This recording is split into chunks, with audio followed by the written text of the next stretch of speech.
Shalom, irmãos, tudo bem? Que o Senhor te abençoe nesse dia que você está vendo aí esse vídeo. Ricas bênçãos dos céus para você.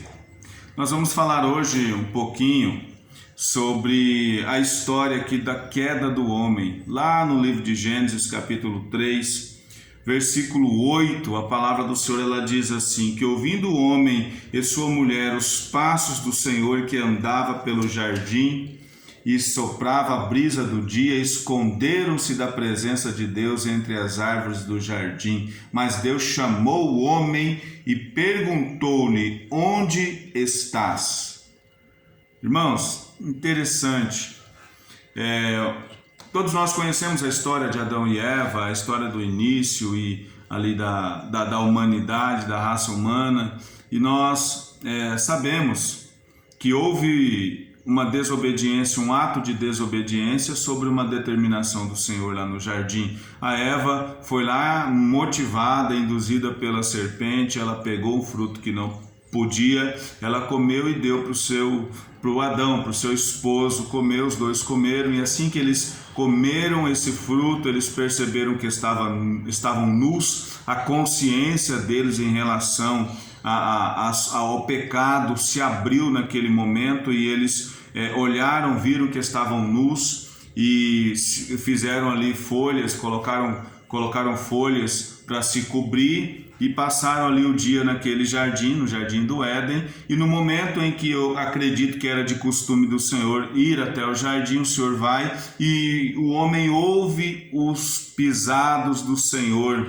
as pisadas do Senhor sobre as folhas secas, eu acredito, ali do jardim, e ele, ouvindo os passos do Senhor que andava pelo jardim, o homem se escondeu da presença do Senhor, porque ele percebeu que estava nu. E quando ele se escondeu, o Senhor o chama, e chama o homem, e ele diz aqui no versículo 10, o homem responde, Adão responde: eu ouvi os teus passos, fiquei com medo porque estava nu, por isso me escondi. Então, aqui nós vemos o homem conversando com Deus, como eu acredito que eles conversavam todos os dias, na viração do dia, num determinado momento o Senhor descia, e como Adão ouviu os passos do Senhor, isso me dá liberdade para entender que Deus descia materialmente ali naquele jardim, a ponto de ser possível ouvir os passos dele sobre as folhas ali do jardim. Então nós vemos aqui que havia uma comunhão total entre o homem e o Senhor. Mas a partir do momento em que o homem desobedeceu ali uma ordenança do Senhor, esse relacionamento entre o homem e Deus começou a ter problemas. E o homem, que sempre, eu imagino que esperava ansioso a chegada do Senhor ali no jardim para conversar, quando ele estava desobediente, quando ele havia desobedecido a palavra do Senhor, nós vemos o homem se escondendo. E o que acontece conosco acontece da mesma forma. Há uma separação entre nós e o Senhor todas as vezes que nós falhamos. Quem aqui nunca pecou, cometeu algo e depois na hora de orar você se sente envergonhado de entrar na presença de Deus porque você fez alguma coisa errada? Isso acontece com muita frequência, acontece nas nossas vidas. Mas o interessante é que o ponto que eu gostaria de falar com os irmãos hoje é em relação, irmãos, à transferência de pecado, a transferência de responsabilidade, ou melhor. Porque quando nós vemos aqui no relato, você vai ver que a Eva, ela comeu o fruto, ela deu para Adão e Adão comeu. Então Eva teve uma atitude, Adão teve uma atitude, os dois tiveram atitudes de comer do fruto. Mas na hora da responsabilidade, na hora de assumir a responsabilidade, o homem disse: olha, a mulher que o Senhor me deu como companheira, me deu do fruto e eu comi. A responsabilidade era de Adão, mas ele transferiu com muita facilidade essa responsabilidade para Eva e essa responsabilidade para o Senhor. Adão, quando disse isso, Ele estava dizendo: olha, Senhor, eu estava sozinho no jardim, o Senhor me deu uma mulher, e essa mulher foi lá e comeu do fruto e me deu, e ela como se ele estivesse dizendo, ela me forçou a comer, ela me convenceu a comer. Então a culpa, Senhor, não é minha, a culpa é da Eva e do Senhor que me deu a Eva. Então haviam dois culpados, pelo menos ali, na visão de Adão, mas não havia arrependimento no coração de Adão. Aí o Senhor vai até a mulher e pergunta: e você? E para a mulher diz: olha, a serpente me enganou, a culpa não foi minha, eu sou inocente. A serpente veio com toda a astúcia e me motivou, me incentivou, me disse que não teria problema, e eu comi. Então nós vemos aí, de acordo com o relato dos nossos pais, aqui, né? Adão e Eva, eles eram inocentes. Eles participavam da cultura de transferência de responsabilidade, de transferência de pecado.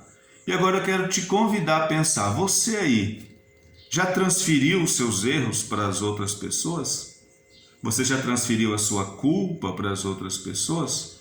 Quantas vezes de repente você lá e seu irmãozinho, sua irmãzinha lá em casa, e aí você quebra um copo, e aí a mãe lá do fundo pergunta: quem quebrou? Você fala: foi o fulano. Às vezes a criancinha nem tem como se defender, é o teu filho, teu irmão mais novo, e você culpa ele. E por tantas outras coisas, no trabalho, às vezes a gente comete erros e a gente lança a culpa para as outras pessoas. Sabe qual que é o problema disso?